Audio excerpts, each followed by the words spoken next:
O intuito desse Boa vídeo noite. é a gravação de um vídeo para a unidade curricular chamada Concepção de Recursos Educativos Digitais, da Universidade de Lisboa, do mestrado em Educação e Tecnologias Digitais.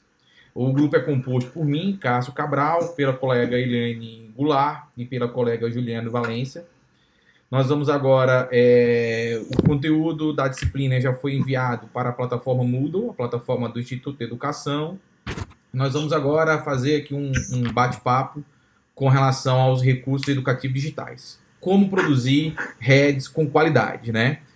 Então, um dos pontos principais para a concepção correta de um RED é nós entendermos inicialmente qual é o objetivo final do RED, né? Então, é o primeiro passo que nós possamos ter, que nós precisamos ter para poder conceber um recurso educativo digital, tá?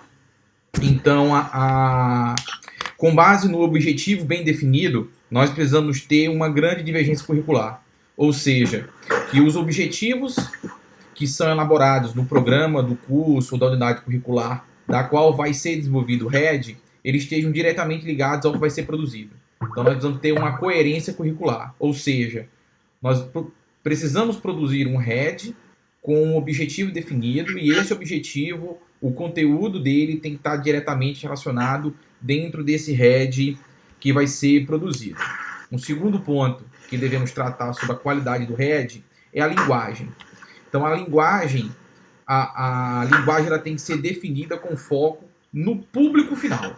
Então, nós temos que entender nos objetivos do RED para quem vai se direcionar.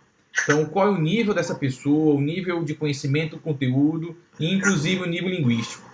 Porque o nível da linguagem ela deve estar totalmente alinhada com o público final da qual o RED vai ser o nosso, tem como nosso objetivo, né? E por ser digital, a grande vantagem dos recursos educativos é justamente ser um conteúdo dinâmico. Então, quanto mais dinâmico for esse conteúdo, que buscar a interação do aprendente, nós conseguimos ter uma maior fidelização, ou seja, esse aluno vai conseguir interagir com esse recurso e vai conseguir aumentar de forma exponencial a sua capacidade de aprendizado. E um último ponto que eu gostaria de falar também é com relação à clareza da apresentação do material para aprendizagem. Então, na elaboração do recurso, nós devemos ter diversos cuidados, entre eles correlação de imagem com textos, devemos ter o devido cuidado com relação ao tamanho de fonte, cores, porque tudo isso atua diretamente na aprendizagem. Então, cores contraste muito grande, fontes muito grandes, muito pequenas, o áudio não está sincronizado, por exemplo, com as animações. Então, esses são alguns pontos que nós devemos ter cuidado na elaboração dos recursos educativos. Outro ponto que eu queria destacar era sobre a facilidade de uso, né? A estrutura e a navegação de um recurso educativo digital, por exemplo, um site. Os menus das seções, das páginas, devem estar bem organizados, de modo a facilitar o acesso do que se procura. Por exemplo, um site educativo, ele precisa ter navegação simples e intuitiva, a localização do calendário de atividade, dos materiais de estudo, das avaliações e os demais recursos deve ser simples e bem rápido, né? A interface, ela deve ser consistente, ou seja, itens como logomarcas, cabeçalhos, menus e páginas, informações de copyright, né? Devem estar sempre nos mesmos lugares e em todas as páginas, de modo a facilitar a leitura do usuário final desse recurso. Então, se esses itens ele mudam de lugar a cada clique, a navegação ela fica muito confusa. E se eles forem utilizados ícones para identificar os materiais de atividade, eles também devem ser bem consistentes, não deve ser confuso, né? Então, tudo isso nós podemos chamar de usabilidade, e por sua vez é uma das características apresentada pela norma de qualidade de um produto digital. Outro fator que gostaríamos de destacar aqui são as potencialidades, né, do RED. O RED como ferramenta de ensino-aprendizagem. O RED ele deve favorecer o envolvimento dos alunos na aprendizagem. O professor deve utilizar esse RED para estimular o envolvimento e a motivação e desafiar esses alunos para a aprendizagem, ou seja, não deve ser um recurso somente utilizado pelo recurso, mas ele deve ser um recurso educativo e ele deve levar os alunos a conhecer, interagir com as informações nele disponíveis.